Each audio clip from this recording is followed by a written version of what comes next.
மிதுன ராசி அன்பர்களுக்கு மனதில் பல குழப்பம், பல போராட்டம், பல பிரச்சனை, பல இன்னல்கள், பல கவலைகள் என்ற பல கவலைப்படக்கூடிய விஷயங்களை சுமந்து கொண்டு எல்லா இடங்களிலும் எல்லாத்தையும் சமாளிச்சிடலாம்ப்பா அப்படின்னு அசால்ட்டாக தன்னுடைய வார்த்தைகள் மூலமாக மாயாஜாலம் பண்ணக்கூடிய மிதுன ராசி அன்பர்களுக்கு குரு பகவான் ஜென்மத்திலிருந்து 2ஆம் இடத்துக்கு செல்லக்கூடிய இந்த அற்புதமான காலம் உங்கள் லைஃப்பில் இப்போ தான் ஒரு நிலையான வேலை கிடைக்க போகுது.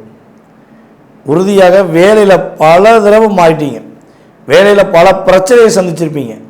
அந்த நிலை மாறி நிலையான வேலை கிடைக்கக்கூடிய வாய்ப்பு, கடன் பிரச்சனையிலிருந்து மீள்வதற்கான வாய்ப்பு, கஷ்டத்திலிருந்து விலகுவதற்கான வாய்ப்பு, செய்யாத விஷயங்களை செய்த மாதிரி சித்தரித்த அத்தனை விதமான கொடுமையிலிருந்து வெளியேறக்கூடிய ஒரு அற்புதமான வாய்ப்புகள் உங்களுக்கு குரு பகவான் கொடுக்க போகிறார்.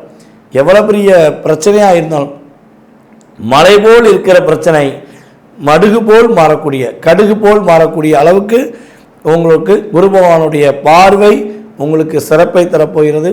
அதே போல் சொந்தமாக தொழில் வச்சு தொழிலில் நிறைய போராட்டம், நிறைய கஷ்டத்தை சந்தித்து சமாளிக்க முடியாமல் நிற்கக்கூடிய மிதுனராசி அன்பர்கள் இனிமேல் தொழிலில் வெற்றி பெறுவீங்க. இன்னொரு தொழில் ஆரம்பிக்கக்கூடிய நிலைமை கூட உங்களுக்கு உருவாகும். புதிய தொழில், 2 தொழில் பார்க்கக்கூடிய அமைப்பெலாம் நம்முடைய மிதுன ராசிக்காரங்களுக்கு வாய்ப்புகள் அதிகமாக இருக்குது. புதுசாக தொழில் தொடங்கலாமா அப்படின்னு எதிர்பார்த்தீங்கன்னா இந்த காலகட்டம் உறுதியாக மிதுன ராசிக்காரங்க குரு பகவானுடைய பார்வையின் மூலமாக சொந்த தொழில் தொடங்கக்கூடிய வாய்ப்புகள் அற்புதமாக இருக்குது. வெளிநாட்டில் போய் படிக்க நினைக்கிற நம்முடைய மிதுன ராசி குழந்தைகள் வெளிநாட்டில் படிக்கலாம், மேற்படிப்புக்காக போகலாம், வெளிநாடு பயணங்கள் மேற்கொள்ளலாம், வெற்றி பெறலாம் என்பது குரு பயிற்சியில் குரு பகவான் கொடுக்கின்ற ஒரு அற்புதமான செயல்பாடு.